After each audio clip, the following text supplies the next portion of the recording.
You are standing on a frozen island in the Bering Strait, 2 miles of ice separating you from American soil.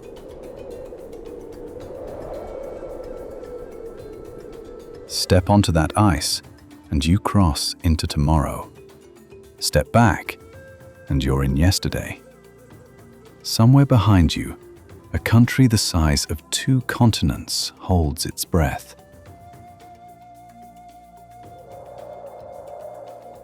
That country is Russia, and the part of it stretching out before you is Siberia, 5.1 million square miles, larger than the United States and Europe combined, 1/10 of all the land on Earth.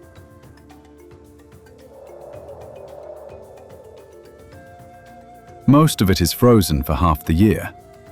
All of it is being fought over right now by people who will never set foot on it.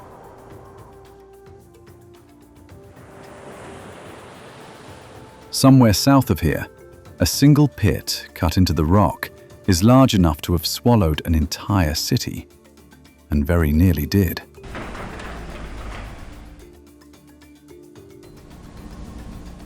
Somewhere to the west, a pipeline larger than almost any ever built is turning this country's gas away from Europe, pointed instead at a single buyer who understands exactly how much leverage that gives him.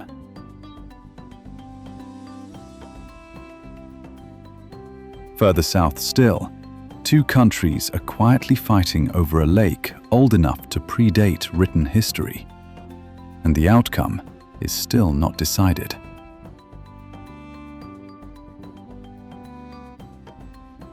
And scattered across this same frozen ground, families in towns most of the world has never heard of are keeping a list of names that grows faster here than almost anywhere else in the country.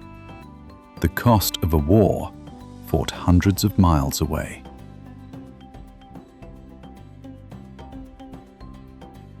This is Siberia. It only looks empty.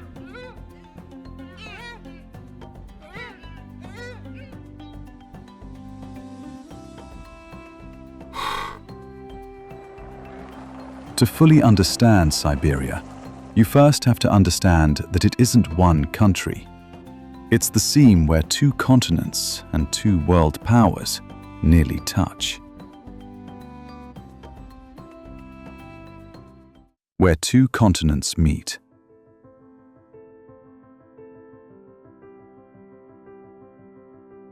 The Ural Mountains form the line cartographers use to separate Europe from Asia, a low, eroded spine running north to south across the continent.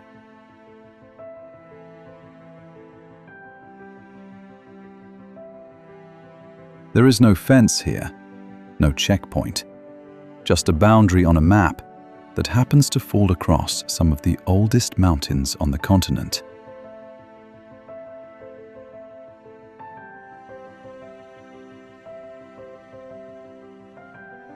East of that line, the land does not stop for 5.1 million square miles, an area larger than the United States and Europe combined, close to 1/10 of all the dry land on Earth.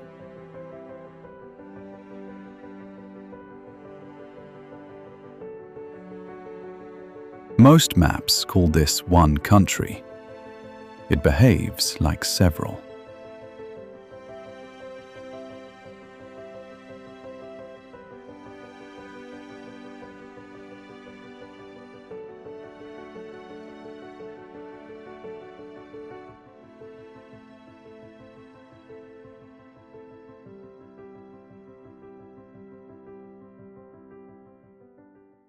A city frozen standing up.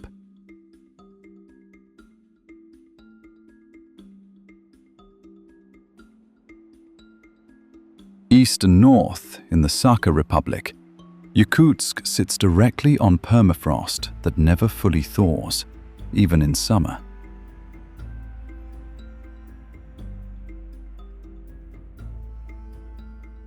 The buildings here stand on concrete stilts, built directly on the bare ground and the heat from a single structure will melt the frozen earth beneath it, and the building sinks.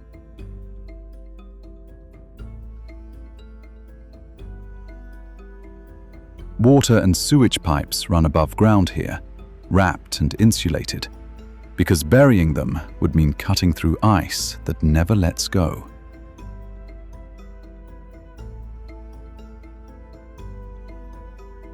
In deep winter, breath and exhaust freeze into a fog thick enough to swallow the street.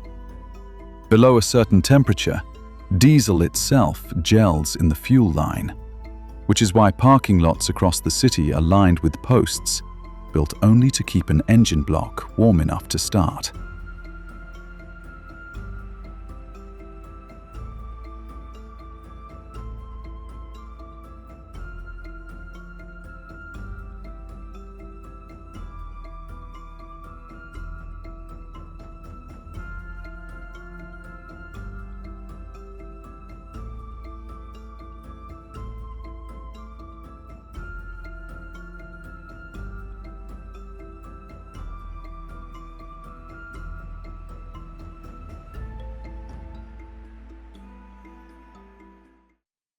The law of the cold.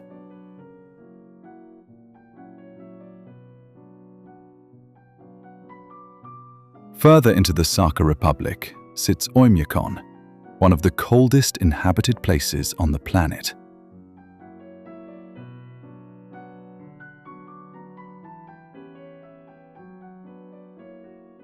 In 1933, the temperature here dropped to -90 degrees Fahrenheit, matching a record set 4 decades earlier, several hundred miles north, in the town of Buryatia.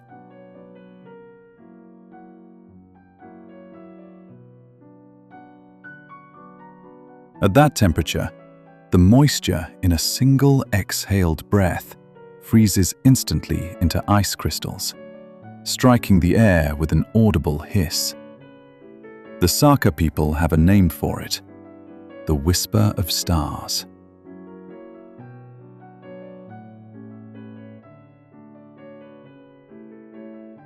There is one rule for the local school.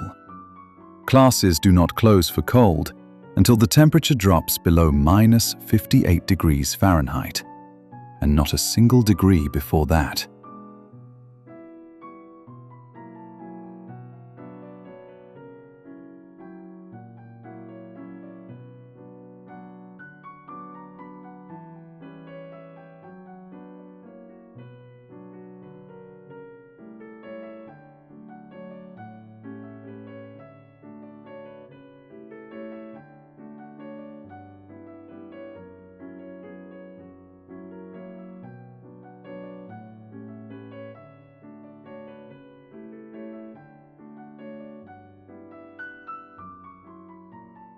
The ground that remembers.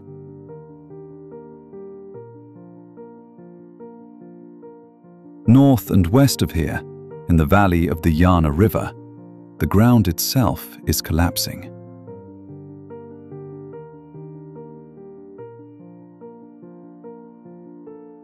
In the 1960s, a hillside above the river was cleared for grazing. Stripping away the vegetation exposed the permafrost beneath it to direct sunlight for the first time in thousands of years, and the permafrost began to give way.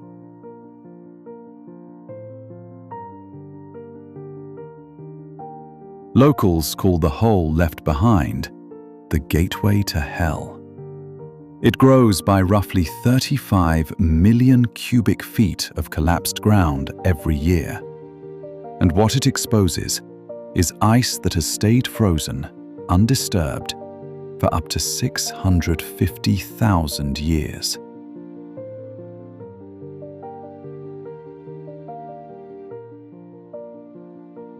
The ground here is no longer keeping what it has kept since before modern humans existed in most of the world.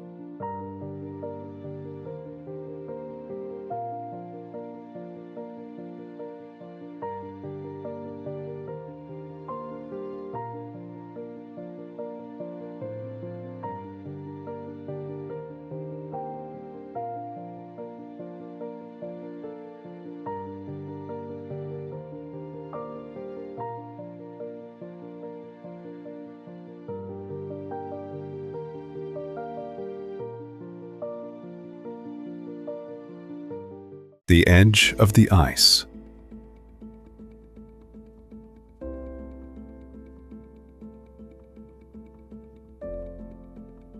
Keep moving northeast, past the last roads and the last permanent settlements, and the land runs out at the Chukotka Coast.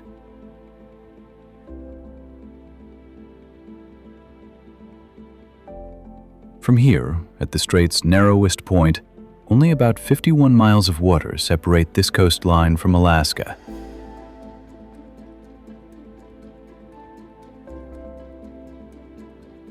On a clear day, it is possible to stand on this shore and see the United States. Most people who live in Russia have never stood here. Most people anywhere have no idea this stretch of coastline exists at all.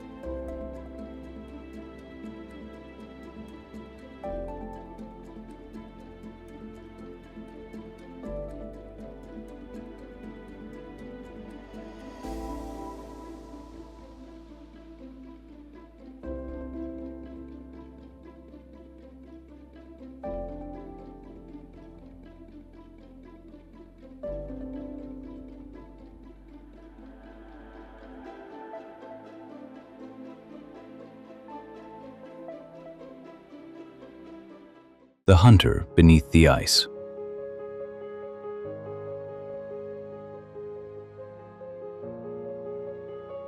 North of the mainland, in the Arctic Ocean, Wrangel Island holds one of the densest populations of polar bears anywhere on Earth.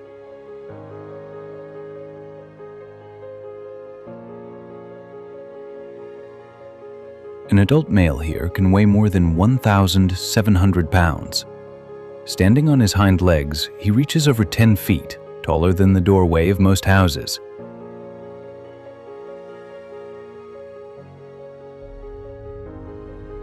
His fur looks white. It isn't. Each hair is hollow and transparent, and underneath it his skin is black, built to pull in and hold whatever heat the Arctic sun provides.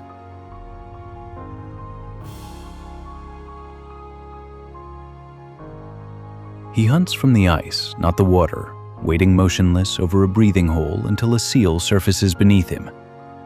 When the ice breaks apart and the hunting ground turns to open water, he swims, sometimes for 37 miles or more, without resting and without anything beneath him but cold.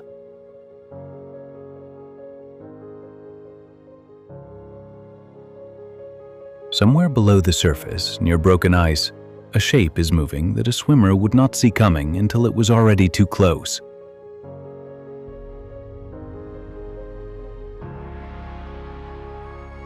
This is the edge of the world he was built for, and that edge keeps moving.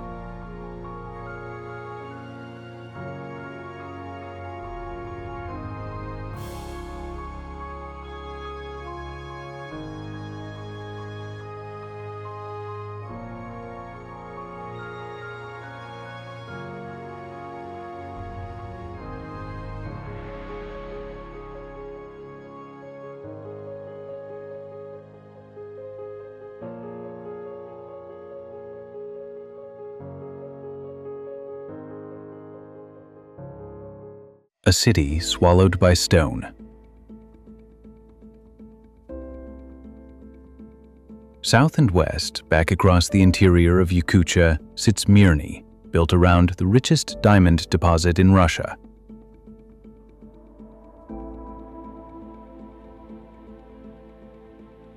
The open pit here drops nearly 3,300 feet, a man-made canyon visible from space. The surface deposit was mined out by 2001, and the operation simply moved underground, chasing the same vein deeper into the earth.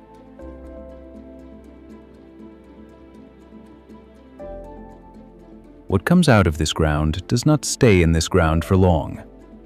Rough stones from pits like this one are legally and routinely shipped to Surat in India, where the vast majority of the world's diamonds, including Russian origin ones, are cut and polished.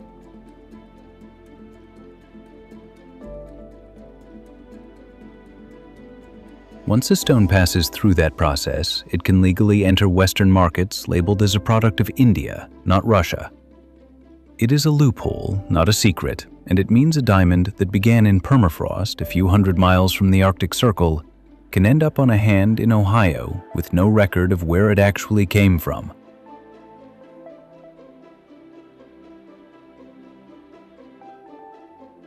The diamond business in Russia did not end when the open pit closed.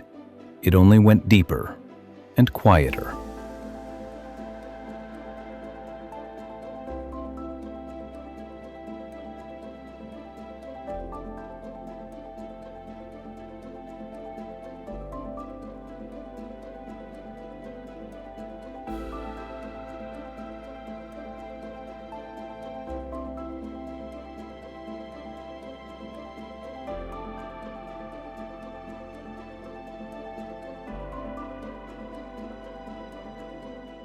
The metal the world needs.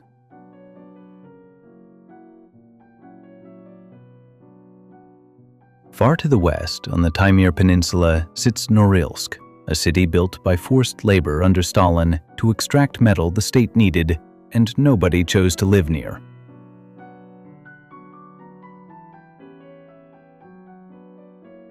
Today, it is one of the most polluted cities on the planet. Somewhere between 180,000 and 200,000 people live here under a permanent industrial haze, produced by the same smelters that make this city matter to the rest of the world.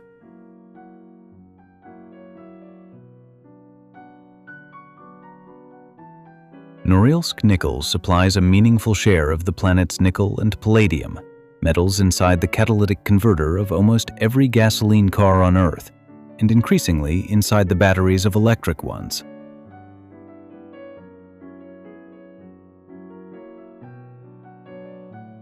In May 2020, a fuel tank here collapsed after the permafrost beneath its foundation thawed. An estimated 6.5 million gallons of diesel oil poured into the rivers of the Arctic, the second largest oil spill in modern Russian history.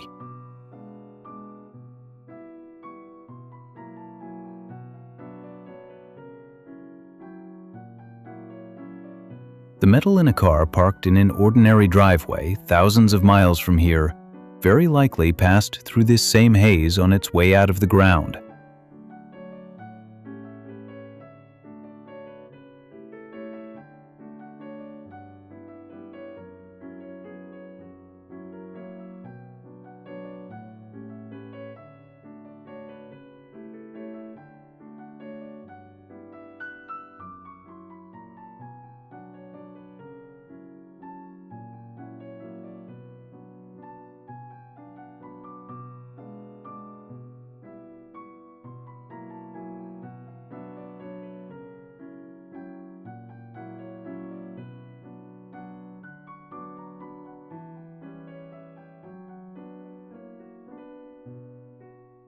Gas for a new direction.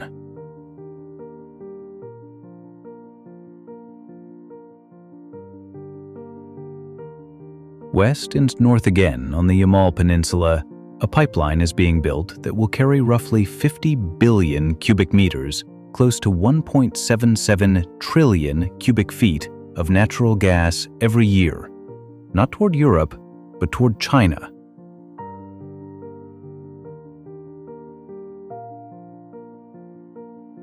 It is called Power of Siberia 2, running for roughly 1,615 miles across some of the harshest ground on the continent.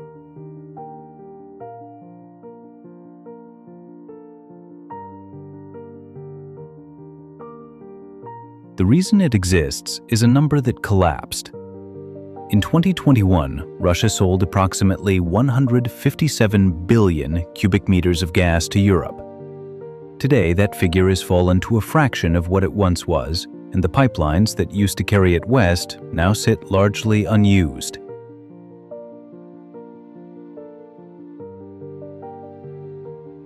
China is the buyer this gas is now built for, but the relationship runs in one direction more than the other. China can source gas from elsewhere. Russia, for the moment, cannot easily find another customer at this scale.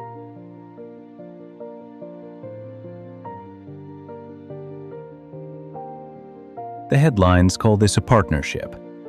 On the ground, it looks closer to dependency.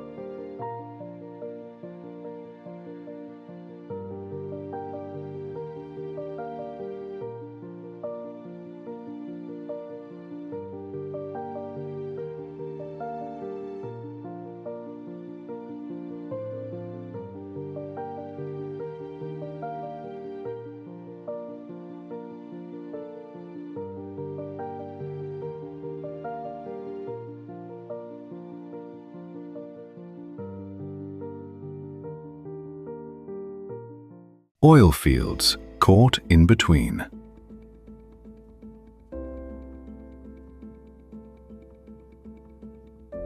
Thousands of miles to the east, off Russia's Pacific coast, sits Sakhalin Island, where some of the country's largest offshore oil and gas fields sit just off the coastline.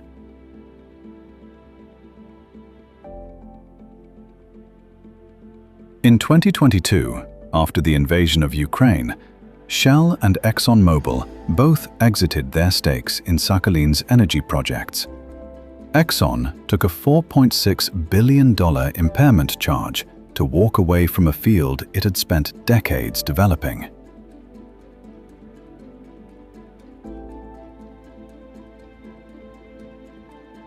That exit has never fully closed. In 2026, a decree signed by President Putin on the same day as his summit with President Trump in Alaska opened a path for Exxon to potentially regain its stake in the Sakhalin-1 project.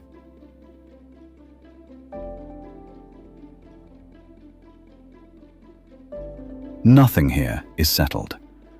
A drilling platform in the Sea of Yakutsk is, at this moment, a live bargaining chip in a negotiation between two governments that has nothing to do with the people who live on this island.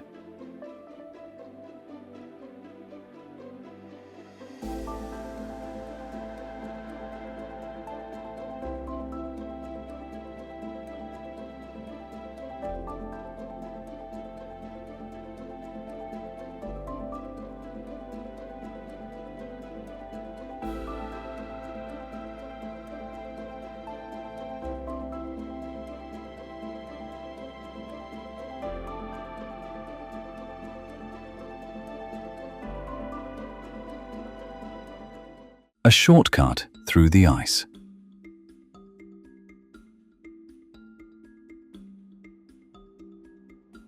Running along the entire top of the country, connecting nearly everywhere on this map to the rest of the world, is the Northern Sea Route, roughly 3,480 miles of Arctic shipping lane along Russia's northern coast.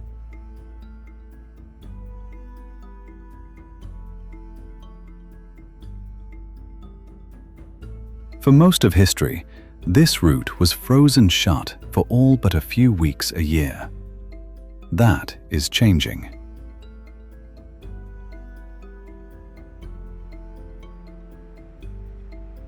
In 2025, the route logged a record season for container traffic, much of it operated by Chinese shipping companies testing this corridor as a faster alternative to the Suez Canal.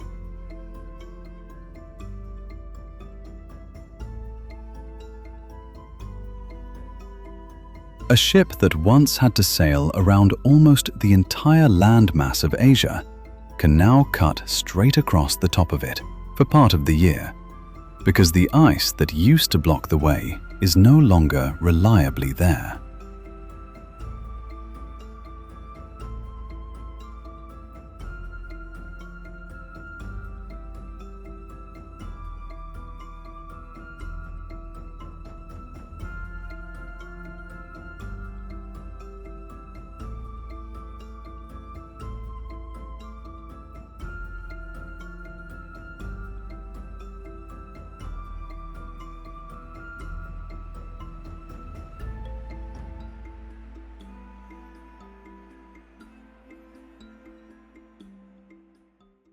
The lake they fight over.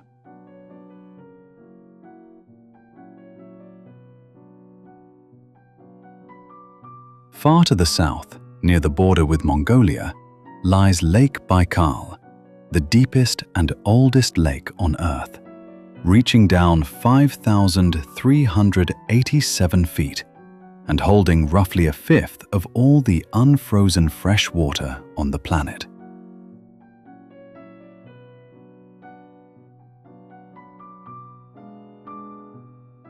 In winter, the ice cracks with a boom that can travel for miles, and the fractures running through it are visible from above as long blue lines, what locals sometimes call lightning trapped in glass.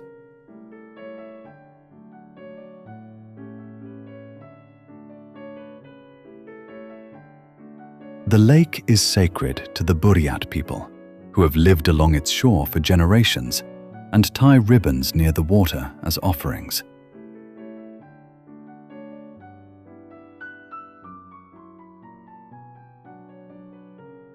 That did not stop a Chinese-backed company from spending 2 years trying to build a plant here, to bottle the lake's water and ship it to China. A petition gathering nearly 1 million signatures helped push the issue into court, where a Russian judge ultimately ruled the project's permits illegal.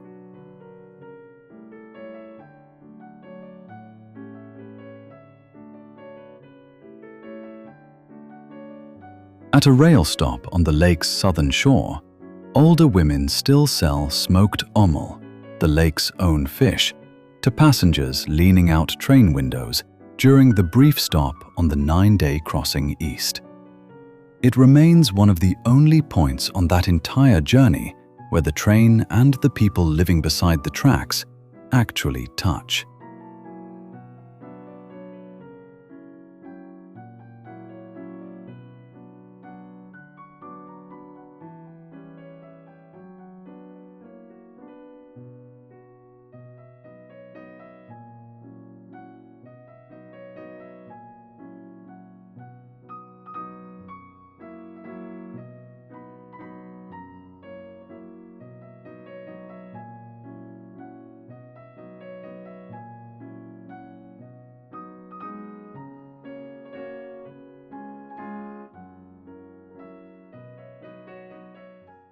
Two miles from America.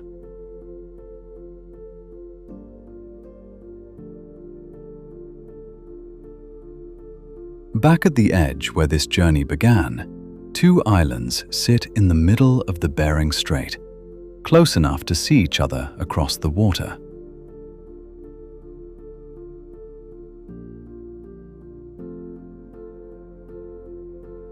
Big Diomede belongs to Russia. Little Diomede belongs to the United States. Only 2.4 miles of water separate them.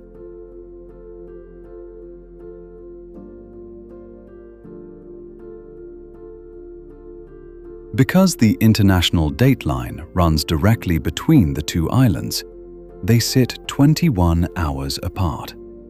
Step from the Russian side toward the American one, and you are crossing almost a full day backward.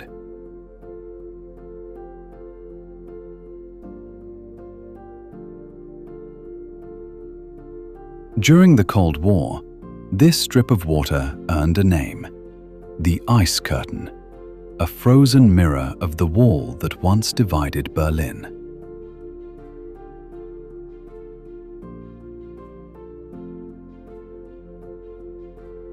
In winter, the strait can freeze solid enough to walk across. Doing so is illegal and watched closely by both governments. But the ice does not know that.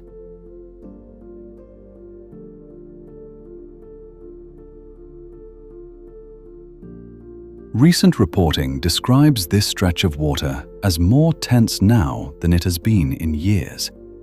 2 governments watching the same 2.4 miles of water for very different reasons.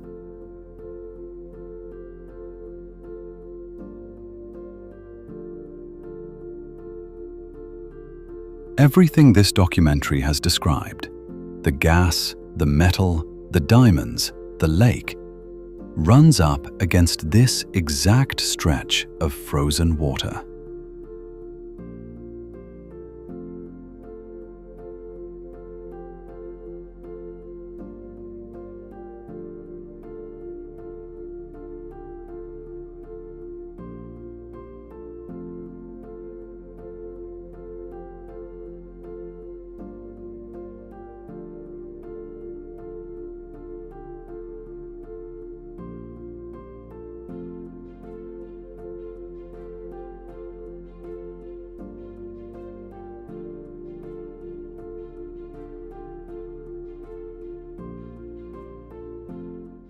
The family that never stops.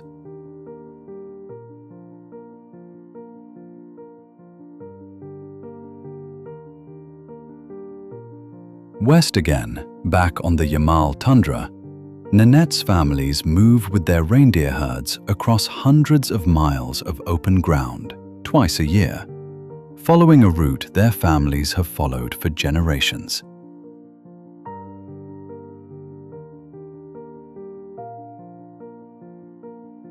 What the migration does not show is what happens every autumn. Children are sent away to state boarding schools for the academic year, while their parents continue moving with the herd.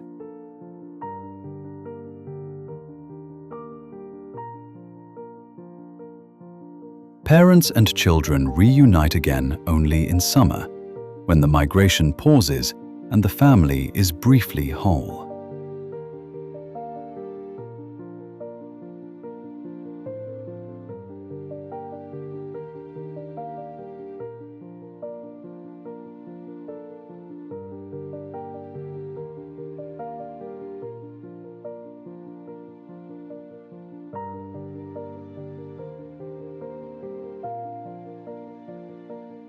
A town the state forgot.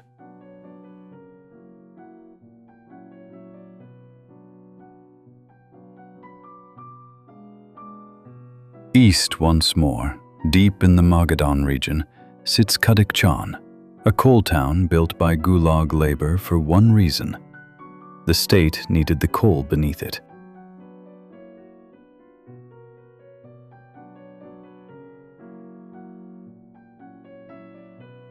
At its peak, more than 10,000 people lived here, in apartment blocks raised for workers who had little real choice in where they lived.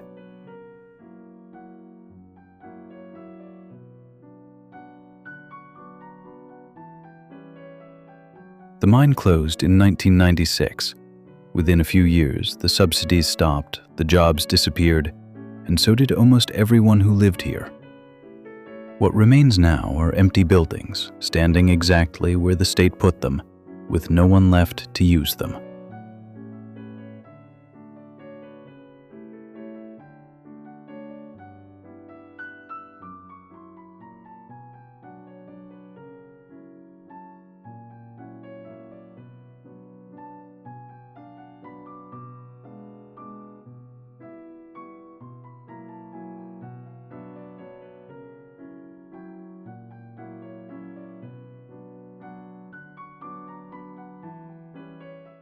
The names on the list.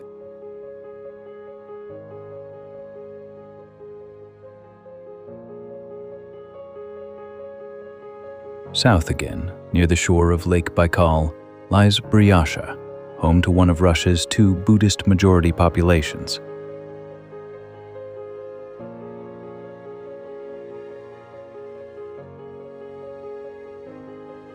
Independent researchers tracking casualties from the war in Ukraine have found death rates here running roughly 7 times higher per capita than the national average, close to 252 deaths for every 100,000 residents, against roughly 9 per 100,000 in Moscow.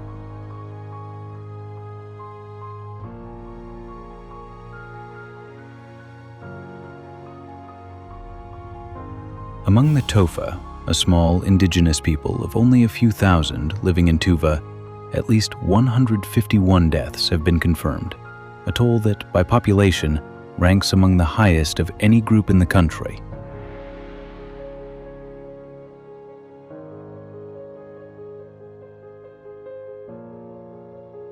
In towns this size, a casualty list is not an abstraction.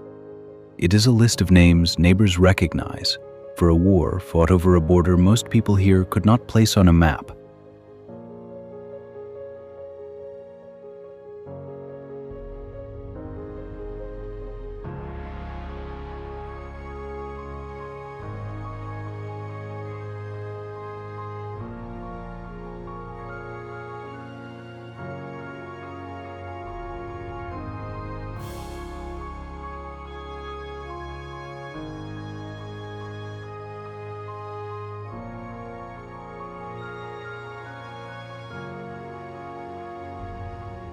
a border that feels thin.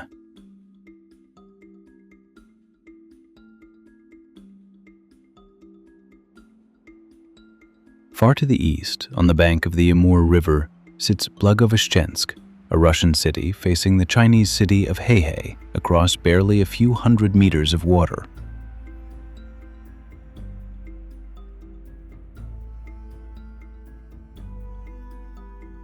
Over the past 2 decades, Russia's Far East has lost roughly 10% of its population as residents move west toward cities with better jobs and warmer winters.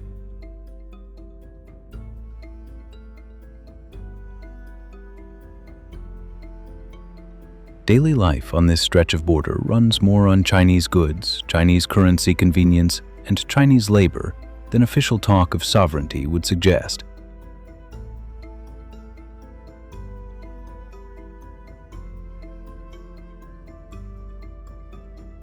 Demographers here ask a quiet question that nobody in Moscow likes to answer out loud. How Russian this region stays, as the people leaving it are not being replaced by other Russians.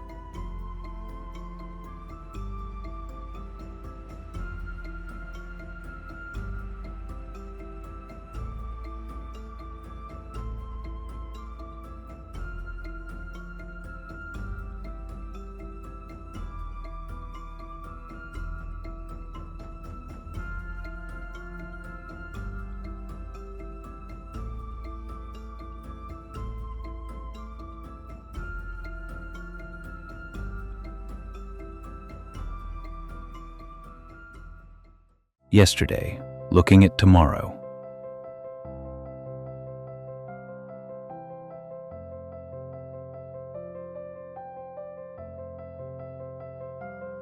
Across the strait, on the American side, sits Little Diomede, home to somewhere between 75 and 115 people, depending on the season and who is counting.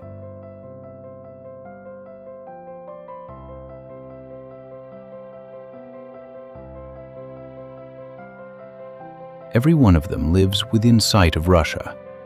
On a clear day, Big Diomede is close enough that residents do not need binoculars, just a glance out a kitchen window across 2 miles of water that for a few months a year is solid enough to walk on.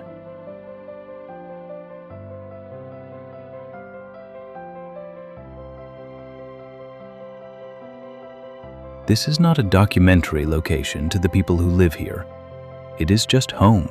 The place where breakfast happens, where school happens, where a person grows up looking at a country most Americans will never visit, close enough to wave at and against the law to reach.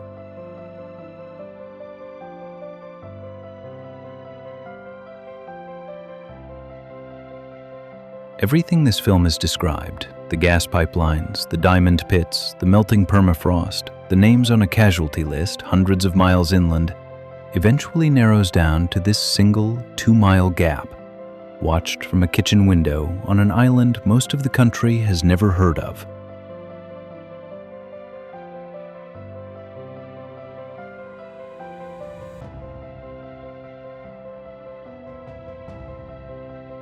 Pull back now, above the strait, above the whole frozen expanse of it.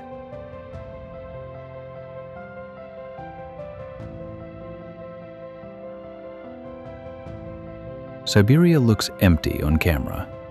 It isn't.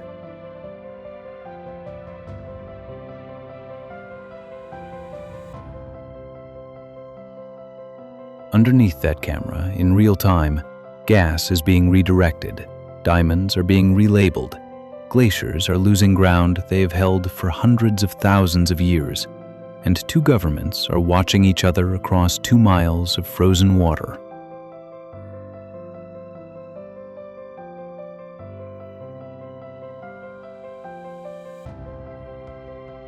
This is not a postcard.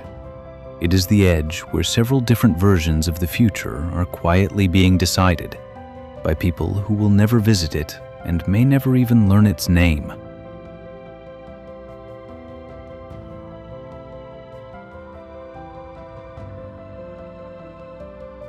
Somewhere on that 2-mile gap, a person on one side and a person on the other are looking at exactly the same water on exactly the same day, and for a few hours each winter in 2 different years.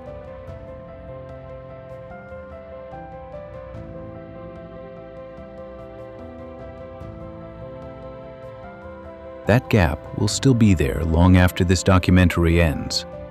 So will the question of who it actually belongs to.